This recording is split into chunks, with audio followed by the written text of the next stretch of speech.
Zabbuli 45. Omutima gwange gujjudde mu ssera ekigambo ekirungi. Njogera ebigambo by'empandiise bya kabaka.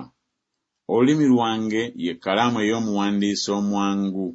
Ggwe osinga abaana b'abantu obulungi. Ekisa kifukiddwa ku mimwa gyo. Katonda kyeyava akuwa omukisa emirembe gyonna. Weesibe ekitala kyo mu kiwato kyo, ggwe ow'amaanyi, kye kitiibwa kyo n'obukulu bwo.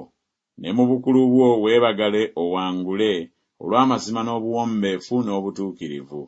N'omukono gwo ogwa ddyo guli kuyigiriza eby'entiisa. Obusaale bwo bwa bwogi, amawanga gagwa wansi mu maaso go.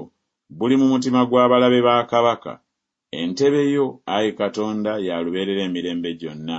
Omuggo ogw'obutuukirivu gwe muggo ogw'obwakabaka bwo.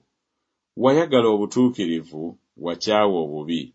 Katonda wo kyavudde akuteekako amafuta ag'essanyu okusinga banno. Ebyambalo bye byonna biwunya kaloosa, mooli, ne akaloosi, ne kasiya. Mu mayumba ag'amasanga ennanga zikusanyusizza. Mu bakyala bo mulimu abambejja. Ku mukono gwo ogwa ddyo kaddulubaala ayimirira ng'ayambadde zaabu ya Ofiri.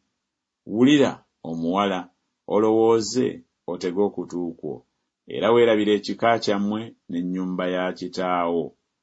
Bw'atyo kabaka anaayagalanga obulungi bwo, kubanga ye mukama wo era omusinze. N'omuwala wa Ttuulo alijja n'ekirabo, era n'abagagga ab'omu bantu balikwegayirira ekisa kyo. Omuwala wa kabaka munda mu lubiri wa kitiibwa kyereere, olugoye lwe lukoleddwamu ne zaabu. Anaaleetebwa eri kabaka ng'ayambadde eby'amabala. Bawala banne abamugoberera banaaleetebwa gy'oli. Banaaleetebwa n'okusanyuka n'okujaguza. Banaayingira mu nnyumba ya kabaka. Awali bakitaawo wanaabeeranga abaana bo, b'olifuula abalangira mu nsi zonna. Najjukizanga erinnya lye emirembe gyonna. Amawanga kye ganaavanga gakwebaza emirembe n'emirembe.